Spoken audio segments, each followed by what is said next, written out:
Buenos días, estamos en nuestra última emisión de Planeamiento Agropecuario y el tema que nos convoca es el crecimiento patrimonial. ¿Por qué es esto del crecimiento patrimonial? Parecería como si todas las empresas agropecuarias crecieran patrimonialmente, cosa que no es cierto.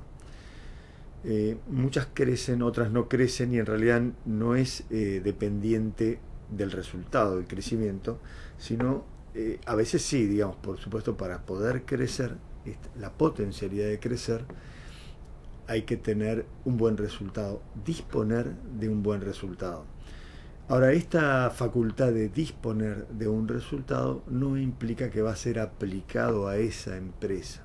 Un productor puede ganar plata y decidir reinvertirlo.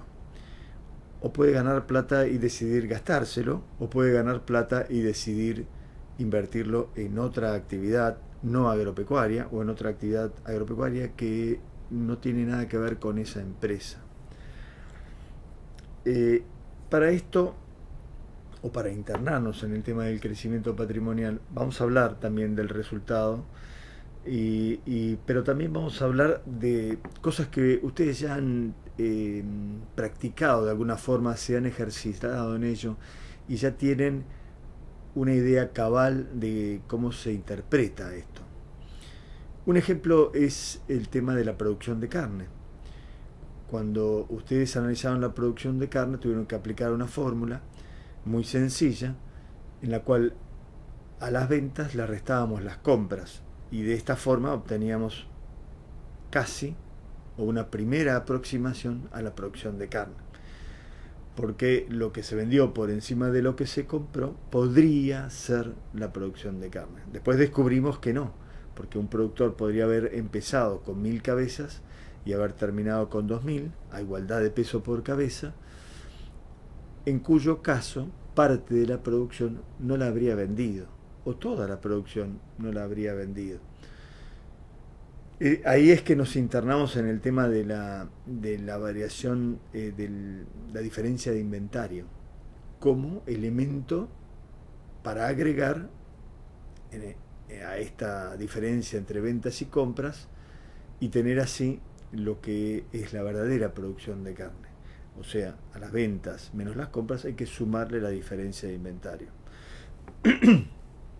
Este ejemplo que yo lo pongo en positivo, es decir, que tiene más cabezas o más kilos de carne al cierre del ejercicio que al inicio, podría haber sido al revés.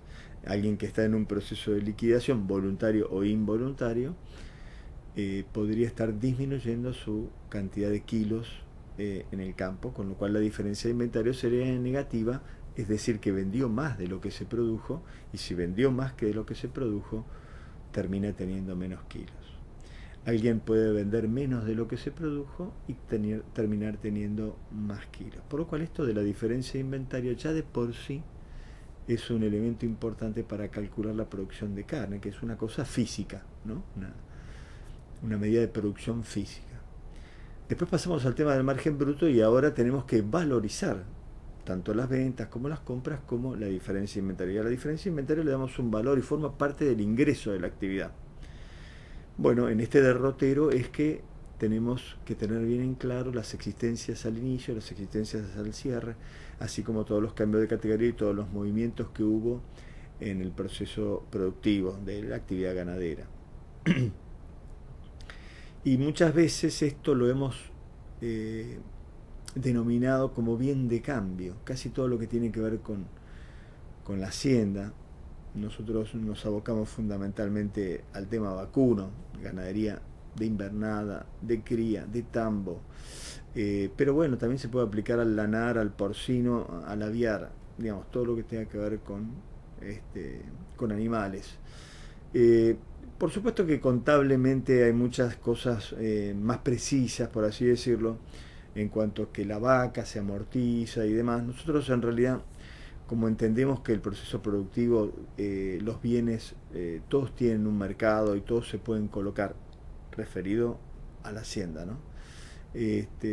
Entonces podemos ponerle valor a todo esto y sabemos que es realizable con un valor similar al cual lo tenemos tasado. Esto hace que nosotros le restemos en cierto modo una cierta importancia al tema de las amortizaciones, que si bien contablemente es muy preciso, en la práctica a nosotros nos dificulta las cuentas, y el concepto de amortización se aplica mucho para considerar que nosotros estamos perdiendo valor en ese bien, pero la realidad es que la dinámica de la producción ganadera hace que la reposición sea bastante automática y que no tengamos que precisar esto en amortizaciones y reinversiones como sí lo hacemos en otros puntos que ahora vamos a ver. Entonces, todo esto de las existencias ganaderas forman parte de los bienes, y en este caso los hemos llamado bienes de cambio. Ahí tenemos una parte de nuestro patrimonio. Es un bien de cambio. Los bienes que forman parte del activo pueden ser bienes de cambio, pueden ser bienes de uso. Pero lo que les quiero de alguna manera transmitir y refrescar es que nosotros estamos siempre construyendo conocimiento encima de otro, ¿no? Como si un edificio, alguien hace las bases, hace los cimientos y va construyendo la planta baja, después el primer piso y demás. Nosotros seguimos construyendo sobre lo que hemos aprendido antes, y hemos aprendido cuando calculábamos el margen bruto ganadero que los bienes de cambio, que la hacienda, que eran parte de nuestros bienes y era parte del capital que teníamos que, digamos, que analizar, de hecho, porque lo habíamos puesto en producción, y que ese capital no es fijo como justamente como un edificio que uno lo compró y ahí está, o como un campo, ¿no? Entonces, bueno, refrescamos de esta forma que uno de nuestros bienes y que está en producción es la carne, es la hacienda, ¿no? Lo que son estos bienes de carne. Y ya lo hemos utilizado y hemos tomado conciencia de que era un bien. La producción ganadera tenía que tener muy en claro los bienes que estaban puestos en producción. Particularmente, el tema ganadero digamos, tiene la especialidad de ser carne que produce carne, ¿no? Nosotros tenemos el bien carne, con el cual producimos carne, que ya es distinto de la producción lechera, en donde tenemos carne que produce leche. Lo mismo pasaría con las gallinas, donde tenemos carne que produce huevos. Ya vamos a ver cómo el bien tierra quizá produce pasto y en realidad lo que nosotros vendemos es carne o leche, ¿no? No puede ser, podemos vender pasto, pero no es lo más frecuente o no es lo más habitual. Entonces, por una parte ya estamos clasificando o enterándonos de que parte de nuestros bienes están o pueden estar en hacienda, ¿no? O sea, en el trabajo que nosotros hacemos tenemos en cuenta la producción ganadera, la producción agrícola. Entonces, también en esto de los cálculos previos que hemos hecho y que estamos refrescando, hemos calculado una empresa maquinaria.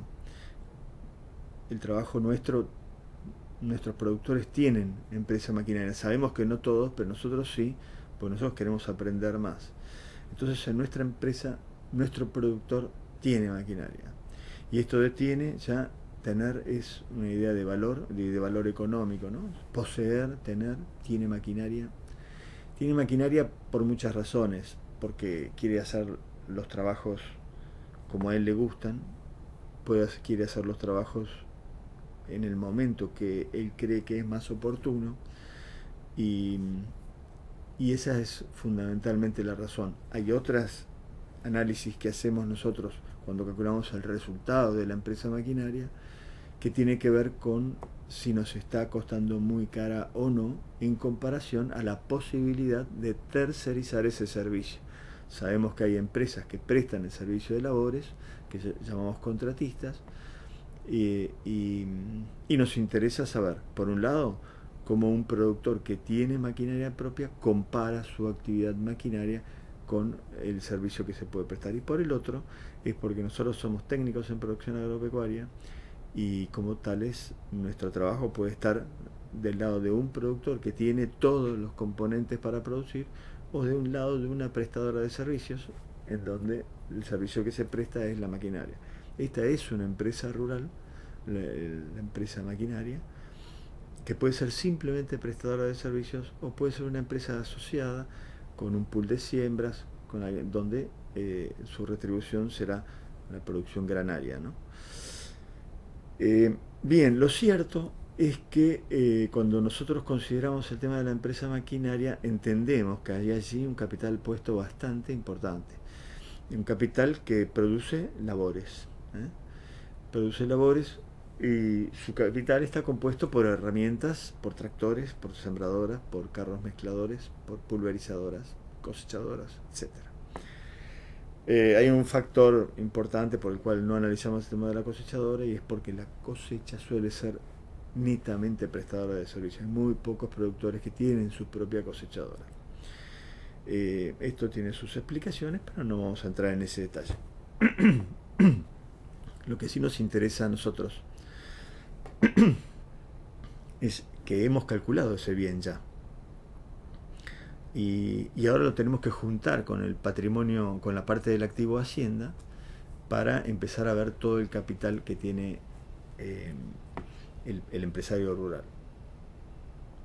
Estos bienes de la maquinaria, de la empresa maquinaria, nosotros le hemos prestado especial atención a uno de los costos que genera, que son las amortizaciones. ¿Por qué? Porque la característica de este bien es ser un bien de uso. ¿Por qué? Porque el mercado del usado de la maquinaria agrícola no tiene la fluidez que tiene el mercado de la hacienda, y los valores son mucho más amplios, por así decirlo, según el criterio de quien lo compre más. Por supuesto que hay un mercado del usado, pero no es tan transparente como el mercado de la hacienda.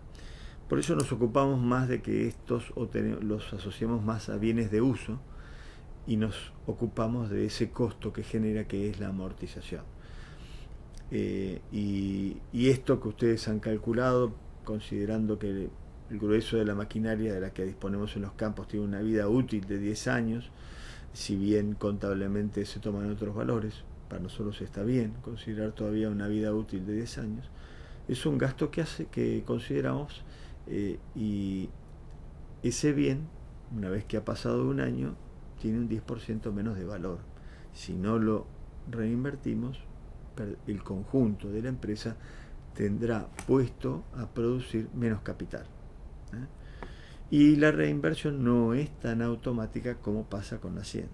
O sea que aquí nos interesa bien esta consideración de bien de uso.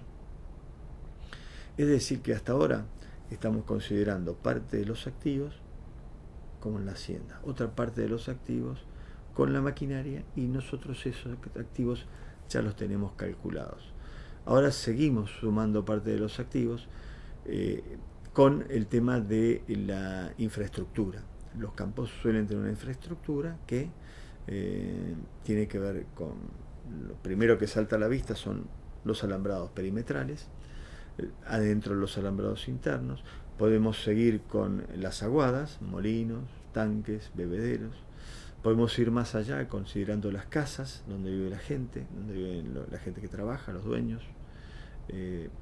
Podemos ir más allá, y si tuviéramos un tambo tendríamos instalaciones específicas, si tuviéramos cerdos o aves también tendríamos instalaciones específicas para cada una de esas actividades. Si avanzamos un poco más en el tema de agricultura, podríamos tener silos donde se almacenen los granos, inclusive una secadora. Si avanzamos en el tema ganadero, podríamos llegar a tener una moledora de granos. Podríamos empezar a considerar maquinaria específica, como los carros mezcladores, como los comederos para la hacienda. Digamos, ahí se serían instalaciones específicas. Bueno, todo esto que nosotros llamamos con el término general de instalaciones, y que normalmente también lo consideramos un bien de uso, esto es todavía más bien de uso porque ya no tiene posibilidad de ser vendido. Para que tenga valor uno tiene que vender el campo con lo clavado y plantado, como se suele decir, y la manera que tenemos de cuantificar la pérdida de valor que tiene esto también es con las amortizaciones, y yo diría solo con las amortizaciones, ¿no? Porque los tractores lo podemos vender, un palo no se puede vender, y menos si está clavado, usado, y hay que desclavarlo, y cuesta más desclavarlo o desarmar un silo, ¿no? Un silo tiene un valor cuando uno lo desarma, ni hablemos de un tanque, un molino. Son cosas difíciles de vender y que por más que estén en buen estado, nunca tendrían el valor que tiene para quien lo usa, ¿eh? Entonces, lo que sí destacamos nosotros acá, que es importante, es el hecho de que muchas de la infraestructura que tiene un establecimiento es específica para una actividad. Entonces son inversiones propias de la actividad. Por ejemplo, el tambo, la instalación de ordeño tiene una instalación específica de la actividad, y hay otras instalaciones como las casas y los alambrados y las aguadas que no son tan específicas de una actividad y son parte de la estructura general. Ustedes han calculado esto para poder calcular la rentabilidad de la empresa. Obtuvieron un resultado cuando tuvieron en claro todo el activo de la empresa. Entonces pudieron calcular la rentabilidad dividiendo el resultado por el activo. Eso sería la rentabilidad del activo. Y también tuvieron que, para llegar al final del resultado, descontar todas las amortizaciones para poder pasar del resultado operativo al resultado por producción. Bueno, estábamos con el tema de los activos que están compuestos por el ganado, por la hacienda, sea ganado mayor, ganado menor. Otra parte de los activos que está compuesta por la maquinaria, ya bien de uso. Otra parte de los activos que está compuesto por las instalaciones y la infraestructura, también bien de uso, definitivamente bien de uso. Y ahora podemos pasar al tema de la tierra. La tierra tiene esa particularidad de, si la usamos bien, no debería perder valor. De hecho, en cuanto a lo que mercado de tierras podríamos estar hablando, se considera que no pierde valor. La gente cuando va a comprar un campo va a ver el campo cómo está y si es bueno, si es malo, y en función de eso es que se establecen los valores de los campos. Pero no es frecuente amortizarlo. Nosotros todos queremos que nuestros campos mantengan su capacidad productiva. Y hay otro factor, y es que el campo tiene una valorización especial que es independiente de su calidad. Y es que el campo no se reproduce, por así decirlo. Podemos hacer alguna disquisición respecto a que cada vez es más productivo, producto de la tecnología, pero sí podemos decir que no se reproduce y que, por lo tanto, considerando que cada vez hay más habitantes en la Tierra, tocamos a menos. Cada vez nos toca un poquitito menos de las hectáreas que hay en el mundo, independientemente de que la poseamos o no. Entonces, suele ser un bien que, de alguna manera, uno de los bienes que más preserva el valor. Las casas se ponen viejas, los edificios, incluso que son cosas que tienen un valor, se van perdiendo ese valor en la medida que van teniendo más edad. Y por otra parte se pueden construir más casas. No se puede hacer más campo a menos que nos vayamos con el Curiosity a Marte, y ahí sería una manera quizá de conseguir más campo en otro planeta. Entonces, ahora estamos con el total del activo, que sería lo que está compuesto por la hacienda, por la maquinaria, por la infraestructura, y ahora estamos hablando de la tierra. Nos quedan otros bienes, que son el hecho de que el productor pueda tener plata en la cuenta, que pueda tener bolsas, existencias de granos, es un valor que no se ha vendido todavía y que hay que considerarlo. Y otras circunstancias que nos pueden pasar en el momento en que nosotros estamos haciendo la cuenta es que de repente podemos tener muchas cosas sembradas, es plata que desapareció, que es lo que llamamos sementeras.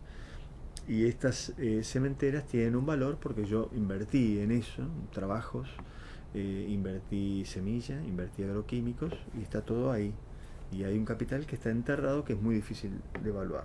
Normalmente eso lo evaluamos de acuerdo a lo que se gastó en tenerlo, lo que gastamos en labor, lo que gastamos en semilla, y eso es lo que llamamos sementeras. ¿Cuánto cuesta sembrar una hectárea de soja? Tanto. Ese valor es una sementera que, si nosotros cerramos el ejercicio en un determinado momento, tenemos el valor de la sementera. Si cerramos el ejercicio el 30 de junio, muchos tienen trigos sembrados, es plata que desapareció de la cuenta y está enterrada y tenemos que valorizarla.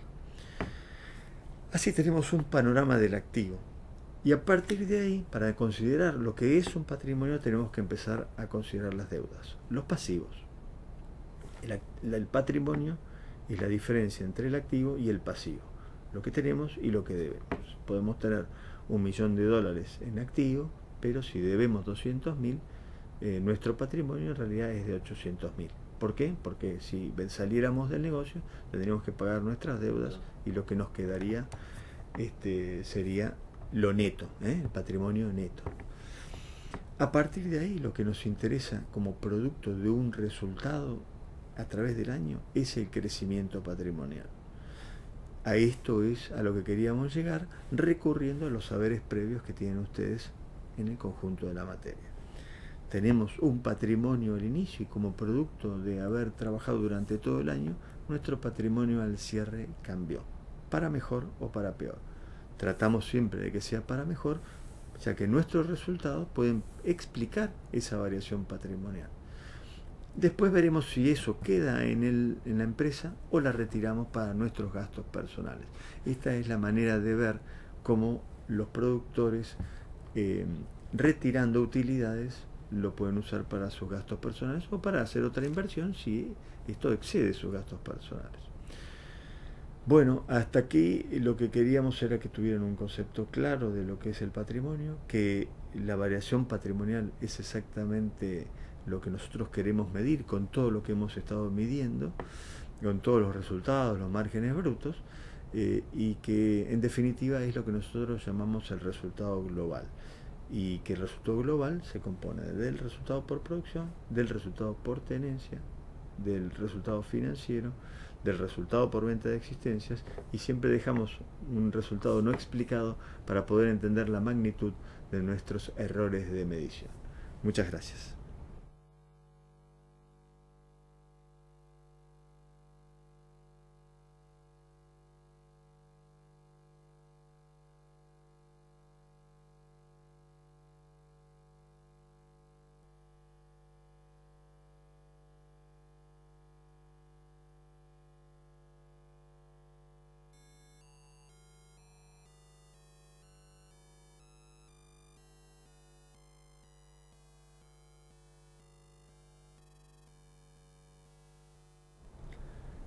Bien, el presupuesto financiero.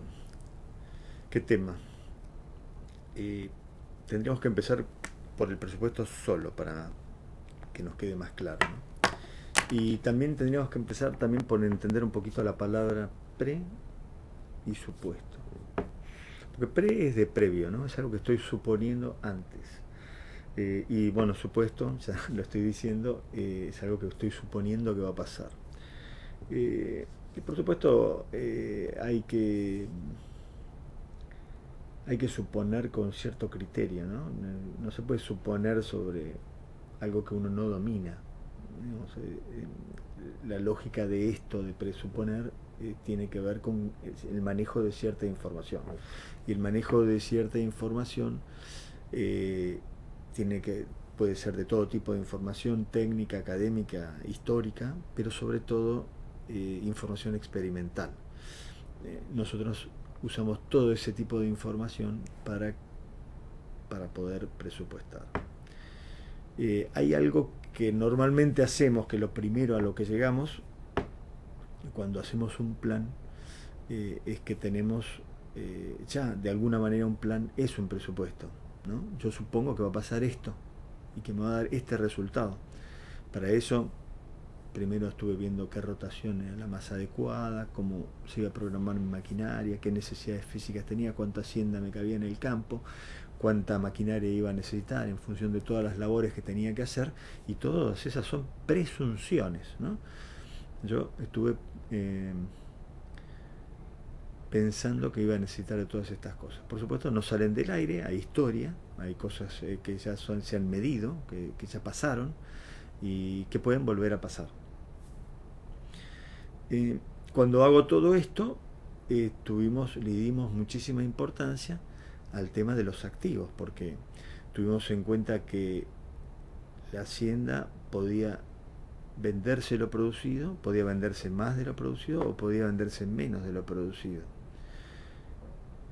Y la maquinaria podíamos pensar que la reponíamos todo el capital para mantener el capital que teníamos, o no, quizás a fin de año teníamos toda la maquinaria un año amortizada y sin haberle hecho las inversiones para mantenerlo. Y lo mismo con la infraestructura, y lo mismo con las existencias de grano, y lo mismo con las instalaciones.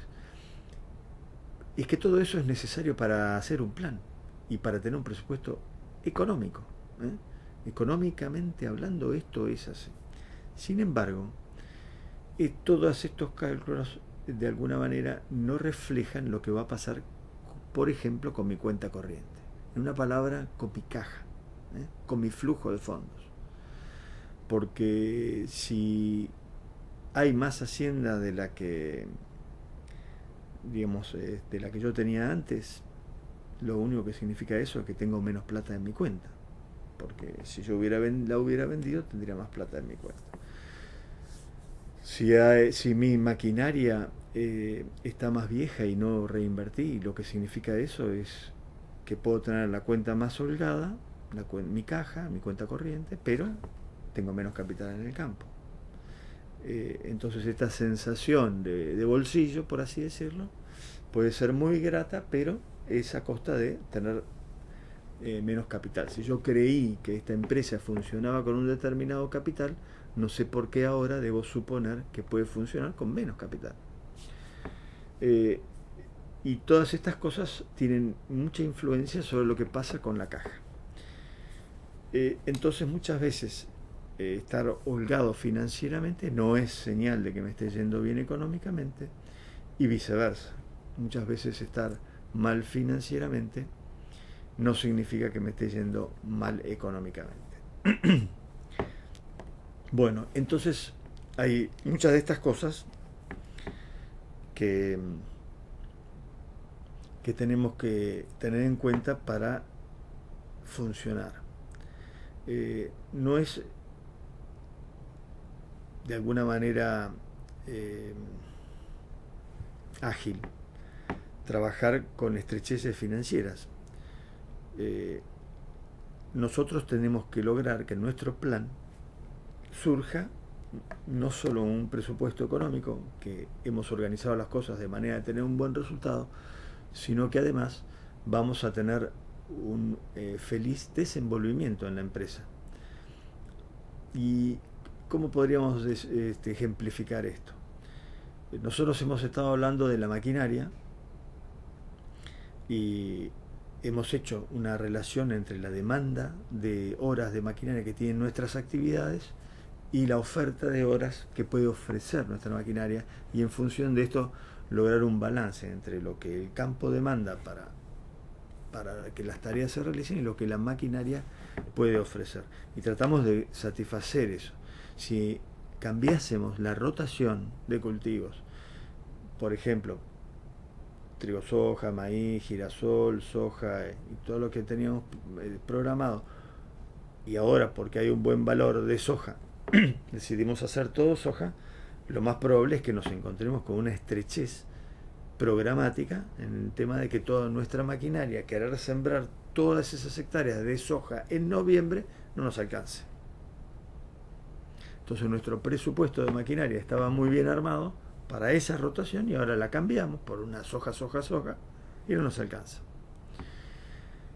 Esto mismo se puede trasladar a nuestra situación financiera, porque empezamos a tener todos los gastos en un determinado mes y todos los ingresos en otro determinado mes. Si no nos manejamos financieramente bien y no prevemos esto, puede haber momentos en el cual no nos alcance la plata, cuando en realidad estamos teniendo un buen negocio. Por este motivo es que nosotros tenemos que tener un buen presupuesto financiero. ¿Cómo hacemos para tener un buen presupuesto financiero? Por un lado empezamos a tomar conciencia de en qué momento se produce cada gasto y en qué momento se produce cada ingreso. Y ya esto nos está dando una idea. Por otra parte, empezamos a tener en cuenta que esta cuota de amortización que le asignamos a un tractor, por así decirlo, una décima parte de su valor, en realidad no la vamos a tener que gastar este año, quizá el que viene tampoco, quizá el otro tampoco, y sin embargo en un determinado momento vamos a tener que renovar el tractor. Y capaz que van a ser 5, 10 o 6 cuotas de amortización todas juntas para mantener el valor de mi maquinaria. Y lo que hoy es un tractor, mañana va a ser una sembradora, pasado va a ser la construcción de un alambrado y el otro año va a ser la reparación o construcción a nuevo de una aguada. Todo esto es sin contar que muchas veces la conformación del capital con el avance de los años y de la tecnología va cambiando, porque quizás en una determinada época yo podía sostener una determinada carga y más adelante los pastos producen más, se fertiliza más, la genética avanza y se produce más pasto y por lo tanto necesito tener más hacienda. También puede pasar, por el contrario, que la siembra directa haga que la adopción de una nueva tecnología, que la maquinaria prioritaria que yo tenga que tener en el campo, sea distinta de la que tenía anteriormente. Hoy se ven muy pocos arados en los campos y se ven muchas fumigadoras. Se hace más hincapié en el tipo de sembradora, que sea más moderna y que pueda hacer muchas cosas que las anteriores no hacían. Y podríamos seguir con muchos ejemplos. El hecho de tener más hacienda también hace que las aguadas sean más importantes. Y esto de tener más hacienda no solamente tiene que ver con la producción de pastos, sino con la factibilidad de tener sistemas más intensivos en el cual la suplementación cobra especial importancia. Y esto de la suplementación no siempre, no solo, digamos, trae el tema de poder tener más hacienda, sino de que hay que tener más maquinaria para poder repartir y además en dónde, en comederos, bueno. Entonces como que nuestra forma de producir puede ir cambiando, entonces nosotros tenemos que ir adaptando nuestro presupuesto a estas potenciales inversiones y a la programación de los gastos. Esto de la programación de los gastos es de vital importancia porque es algo así como nuestro combustible diario que tenemos que estar echándole al auto para seguir marchando. Puedo tener un auto muy bueno, pero si no tiene combustible no anda como el auto más chico. Esta figura, digamos, del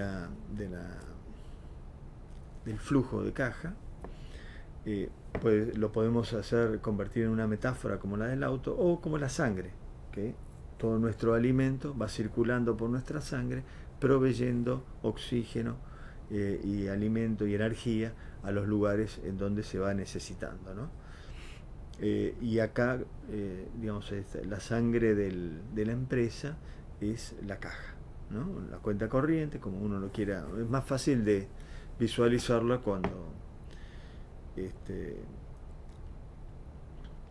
cuando asignamos a cada lugar que tiene que tener la plata para eso.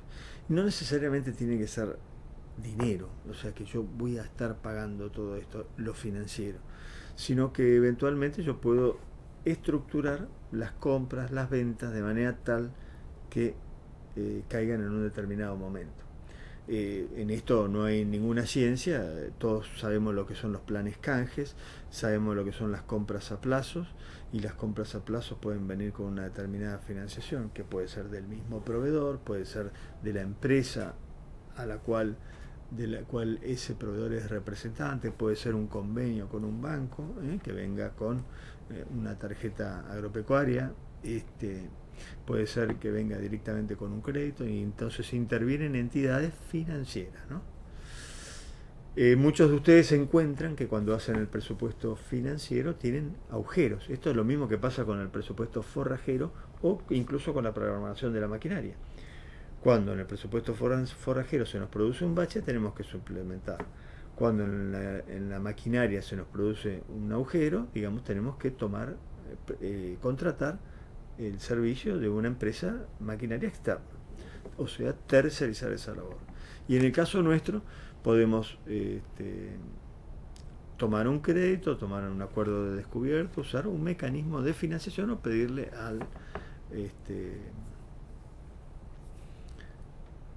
digamos, al proveedor que nos financie esto. O cuando estamos vendiendo a, de alguna manera anticipadamente o no en el momento que por ahí hubiéramos querido.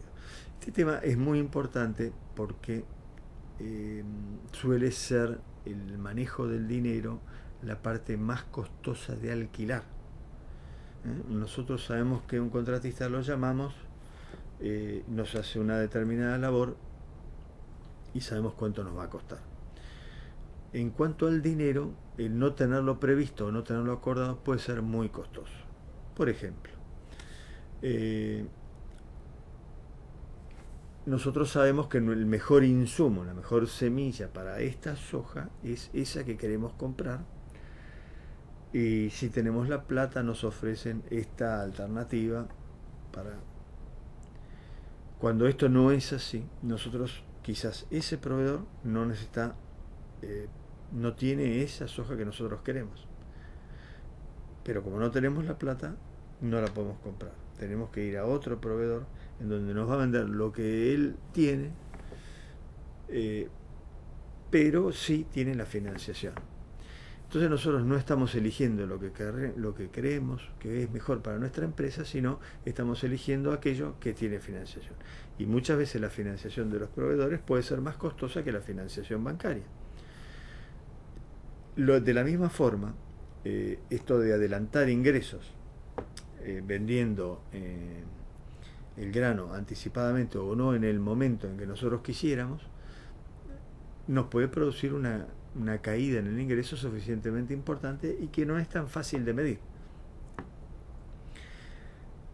Entonces, esto del presupuesto financiero es tan importante como para no tener que tomar medidas en cuanto a las compras o a las ventas que son económicas y que nos provoquen un costo financiero muy importante y que además es muy difícil de medir ese costo financiero. Normalmente cuando ustedes hacen su trabajo y antes de que se les produzca ese agujero financiero o cuando ven que se les produce, yo les doy como herramienta que piensen que este señor puede tener o un capital líquido, es decir, plata en la cuenta o en caja, como para atender esos momentos y que finalmente se recompondrá con la venta a lo largo de un año, con la venta, de manera a no pasar esas estrecheces financieras. Hay mucha gente no opera así, es un problema en la Argentina porque tener plata en la Argentina es una cosa costosa porque pierde valor. Se puede tener liquidez de otra forma, teniendo granos almacenados, pero también se puede haber acordado ya de antemano en el presupuesto financiero de manera que tener el insumo que yo quiero, vender cuando yo quiero y a su vez no tener estos baches financieros. Ustedes en la práctica, cuando hacen su trabajo, están calculando los márgenes brutos y tienen ingresos y tienen gastos. Lo que les falta ahora es ponerle un numerito al lado de la planilla de Excel en donde dice en qué mes, o el nombre directamente del mes, en qué mes se produce ese gasto. Si yo tengo en una planilla de cálculo el margen bruto del trigo, el margen bruto del maíz, el margen bruto del girasol, el margen bruto de la soja, y en una columna al lado le pongo el mes en que se produce ese gasto y el mes en que se produce ese ingreso, finalmente sombreo todos los márgenes brutos y los ordeno en función de cada mes. Entonces me va a quedar todo lo que ocurre en enero, todo lo que ocurre en febrero, todo lo que ocurre en marzo, todo junto. De esta forma es mucho más fácil ir viendo cuándo se va a producir cada ingreso y cada gasto. Siempre en todo esto hay que dejar de lado las amortizaciones porque no son gastos que realmente se producen, no son gastos que realmente se pagan. Los gastos sí existen, pero no se pagan en ese momento. Y de esta forma empezamos a construir nuestro presupuesto financiero. Y finalmente, por eso también es tan importante el patrimonio. Nosotros tenemos que tener un patrimonio para saber cómo fue, porque si yo en el proceso productivo estoy teniendo siempre un buen saldo financiero, tengo que ver si no es a costa de no estar realizando capital y que finalmente termine teniendo menos capital que el que tenía. En el campo hay muchas formas de ir realizando capital y estar holgado financieramente. Entonces, estuvimos viendo la diferencia entre lo que es un presupuesto económico o un presupuesto financiero, cómo juegan las amortizaciones en este punto, qué maneras hay de que el presupuesto financiero nos perjudique las decisiones económicas y productivas que estamos tomando, ya sea en las ventas como en las compras de insumos, cómo podemos resolver, por lo menos en el papel, la manera en que nuestro presupuesto financiero no tenga agujeros. Esto es importante que lo hagamos también con el acumulado, porque muchas veces al principio podemos tener meses que los meses son negativos, pero como teníamos saldo del mes anterior, cubren esos baches. Y cómo podemos hacer para que nuestro trabajo de presupuesto económico, poniéndole el mes en que se producen los ingresos y el mes en que se produce cada gasto, lo podamos ordenar para obtener un presupuesto financiero. Muchas gracias.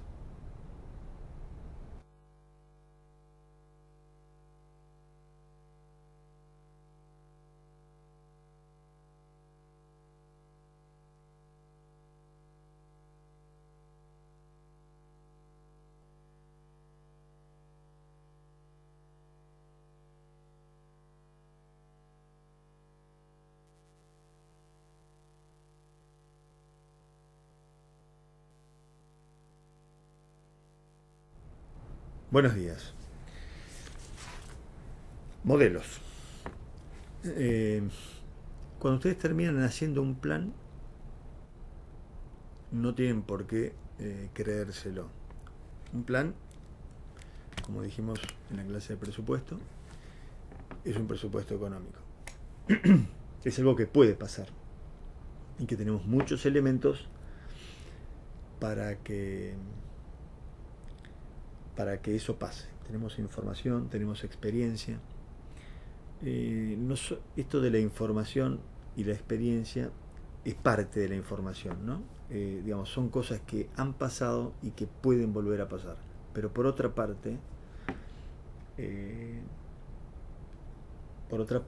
sabemos que hay cosas que han cambiado definitivamente y que no van a volver a ocurrir. Esto sería un ejemplo de alguien que de golpe tiene más hacienda al cierre que al inicio. Ya sabe que está encarando su nuevo año con distinta carga o con distinto tamaño de la actividad ganadera.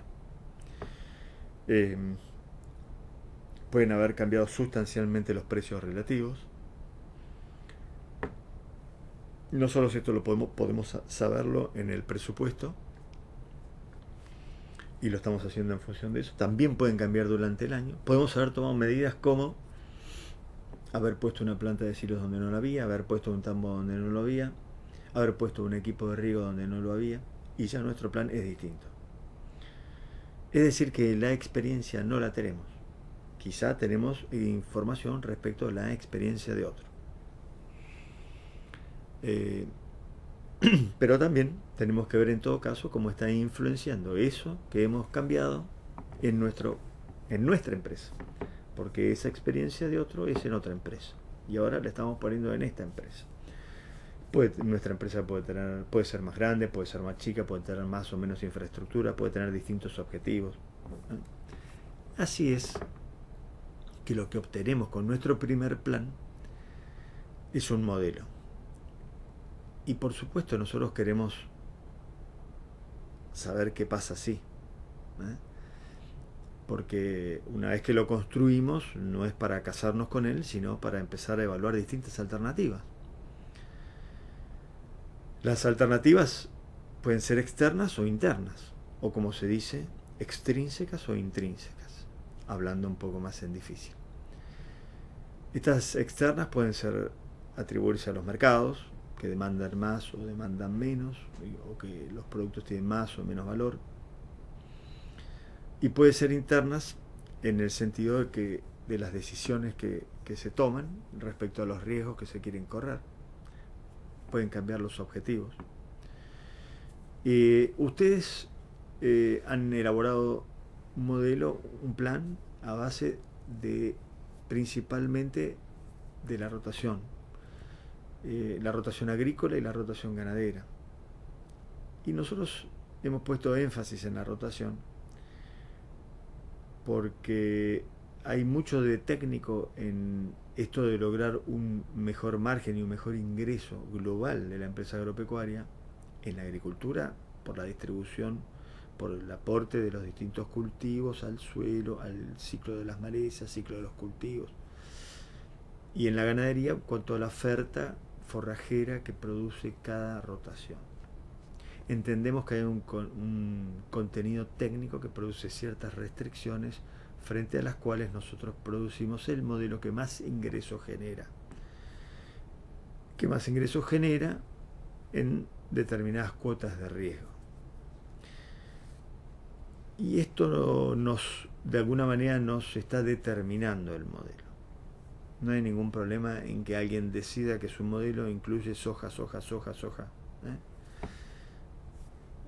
Quizás hay muchos que pensamos que eso no es lo más conveniente, pero cada uno hace su modelo como mejor le parece, de acuerdo a su perspectiva, o mejor dicho, a su prospectiva, porque estamos pensando a futuro. Pero cuando nosotros analizamos técnicamente la rotación, de alguna manera ya estamos determinando que va a haber tales cultivos y que por lo tanto van a tener determinados gastos y determinados ingresos, y esto ya me está dando un resultado de plan. Una primera medida es, por ejemplo, si uno considera en sus rotaciones que va a tener suficiente tiempo de barbecho entre un cultivo y otro. Yo puedo hacer trigo-soja, pero alguien puede pensar que esto de sembrar la soja justo encima del trigo, que casi no hay tiempo, hace que mi soja no tenga buena reserva de humedad. También alguien puede pensar que en la rotación ganadera hace un verdeo de invierno, le mete un maíz, un verdeo de verano o una moa y vuelve a hacer otro verdeo de invierno y así, y que mete una soja de pastoreo o un sorgo de pastoreo antes de sembrar la pastura, y que con esto casi no tiene tiempo de barbecho, de acumular humedad para la implantación de la pastura o para el cultivo distinto. De alguna manera es que esa rotación está asumiendo un determinado factor de riesgo y que nosotros llamamos a eso que la rotación está muy apretada o que está poco apretada. En función de esto, los rindes, si llueve bien, pueden potenciarse todo, y si llueve poco, puede perjudicarse toda la rotación. Y si uno de entrada la hace más laxa, por así decirlo, con suficientes tiempos como para acumular humedad, de alguna manera piensa que puede tener cierta capacidad ociosa de su campo, que no está aprovechando al máximo los tiempos. Bueno, esto es una manera de modelizar, ¿no? Uno puede hacer una rotación más apretada, una rotación menos apretada. Y en función de eso esperar un determinado resultado, tanto en la ganadería como en la agricultura. Por otra parte, los modelos pueden ser más intensivos o menos intensivos. ¿En qué sentido? Si uno estuviera en la agricultura, puede pensar que va a usar híbridos más exigentes en fertilidad y en humedad.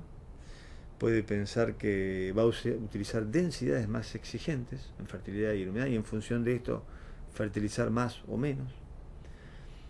Y también puede pensar en la ganadería, que puede usar mayor presión de pastoreo en función de poner más hacienda por unidad de superficie, y que para esto tenga que suplementar, regar.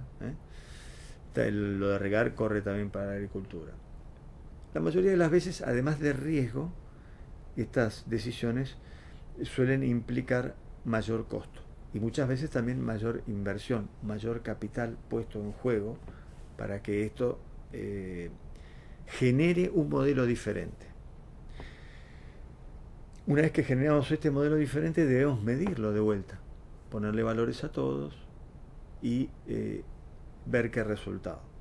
Y estos resultados no son garantía de nada, simplemente es saber qué puede pasar.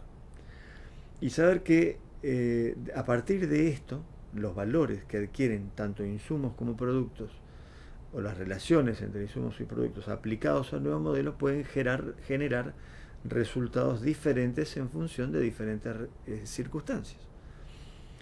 Es por esto que muchas veces decimos, bueno, nosotros adoptamos cierta proporción entre agricultura y ganadería en nuestro establecimiento. También adoptamos determinado tipo de rotación dentro de la agricultura y dentro de la ganadería. Y esto nos genera a su vez distintos resultados económicos. Pero también nos puede resultar en distintos efectos financieros en nuestro programa financiero. Cuando tenemos armado el plan, esta es la parte central de nuestro trabajo, tenemos que empezar a someterlo a distintas circunstancias y ver cómo nos afecta desde lo económico, desde el riesgo y desde lo financiero. Está muy bien decir que uno puede tener más hacienda en su campo, y a partir de ahí tiene que volver a confrontar esto que va a tener más hacienda con la oferta forrajera que tiene. Y en qué medida esto le implica suplementar más. Y si bien le va a producir mayor ingreso, también le va a producir mayor costo. Y esto de producirle mayor ingreso, estamos hablando desde lo físico, porque lo que hicimos fue poner más hacienda y desde lo físico tenemos un mayor ingreso, o sea, más kilos para vender. Todavía no sabemos si desde lo económico, porque una vez que le pongamos el valor a eso, veremos si desde lo económico. Cuando empezamos a calcular nuevos resultados frente a esto, tenemos resultados en pesos o dólares, como lo quieran medir, por hectárea o por cabeza, o peso sobre peso gastado. Son distintas medidas de resultados que podemos obtener. Pero a partir de esto también nos interesa mucho la rentabilidad, porque esto que puede producir un mejor resultado en términos monetarios no necesariamente está produciendo mejores resultados en relación al capital que se está invirtiendo. Y entonces ahí cobra importancia las rentabilidades que se están obteniendo. Estos son como medidas anuales que estamos tomando en cuanto a la posibilidad de toma de decisiones en cada modelo productivo, ese modelo productivo cómo está resultando en cuanto al modelo económico, y ese modelo económico cómo se está trasladando a una mayor o menor rentabilidad. Y todo esto tiene que estar en función de los objetivos empresariales. Y los objetivos empresariales van un poco más allá de la rentabilidad, van un poco más allá de los resultados, y muchas veces tienen que ver con en qué medida estas rentabilidades tienen mayor probabilidad de ocurrencia, y esta mayor probabilidad de ocurrencia en qué medida se traslada a un mayor crecimiento patrimonial. ¿Por qué podemos decir todo esto? O debemos decir todo esto y considerarlo, porque muchas veces la conformación del capital que nos produce una mayor rentabilidad no necesariamente nos está produciendo un mayor crecimiento patrimonial. ¿Cómo se entiende esto? Y bueno, una manera muy clara de verla es el concepto de tenencia, que hemos tenido muy en cuenta a la hora de calcular los resultados globales. Cuando calculamos los resultados globales dijimos que el resultado por tenencia era un factor importante dentro de la medición del resultado global. Y es cierto, en la medida que nosotros estamos modelizando y buscando una mayor rentabilidad para nuestro modelo, van teniendo cambios la forma en la que está constituida mi capital. Por ejemplo, esto de suplementar, de poner más hacienda para tener más producción de carne, no solo me puede implicar más gastos, sino hace que cambie la composición de mi patrimonio, porque yo antes tenía menos hacienda y ahora tengo más. Esto puede ser en que todo el capital de mi empresa aumentó, tendría que ver entonces cómo, si fue una decisión o si realmente pude hacerlo, o que fue en detrimento de otra actividad. Puede ser que yo esté sembrando más soja y que eso sea tener menor capital en total.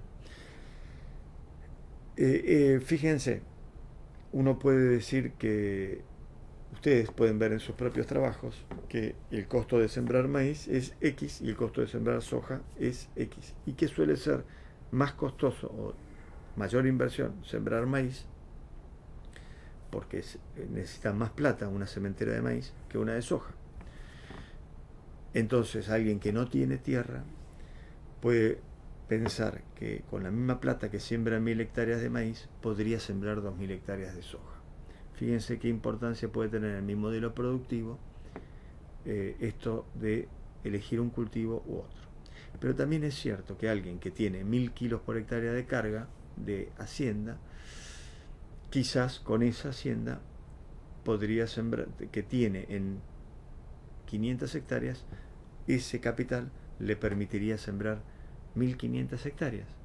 ¿Por qué? Porque todos esos kilos de carne enterrados en soja o en maíz o en girasol se transformarían en muchas más hectáreas. Entonces, fíjense cómo las decisiones de modelo económico pueden estar afectando o ser afectadas, causa o consecuencia, de mi decisión del modelo económico que yo estoy eligiendo para producir.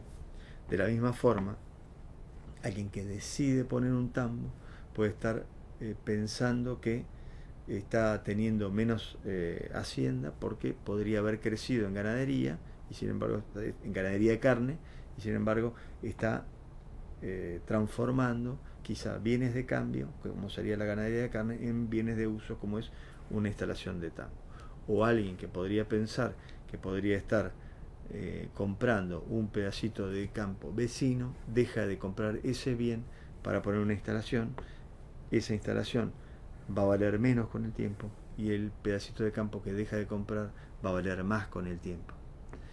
Entonces, cuando nosotros elegimos nuestro modelo, no solo tenemos en cuenta si esto tiene mejor margen bruto que el otro, si esta rotación es más apretada o más laxa, si esta rotación forrajera me permite tener más o menos hacienda, si decido tener más hacienda en detrimento o no de esta determinada agricultura, si decido elegir un determinado cultivo frente a otro cultivo en función del costo de la sementera, y todo esto si decido invertir en más instalaciones o no en función en detrimento de quizás tener más tierra o no. Y esto de tener más tierra puede ser que la quiera comprar o puede ser que simplemente la alquile. Fíjense la cantidad de variantes que podemos tener. Yo lo que les pido a ustedes es que hagan 2 o 3 modelos con el plan que ya tienen hecho para que se den cuenta cómo puede cambiar el resultado que ustedes han obtenido, no solo en cuanto a la cuestión de la renta, sino en cuanto a la cuestión patrimonial.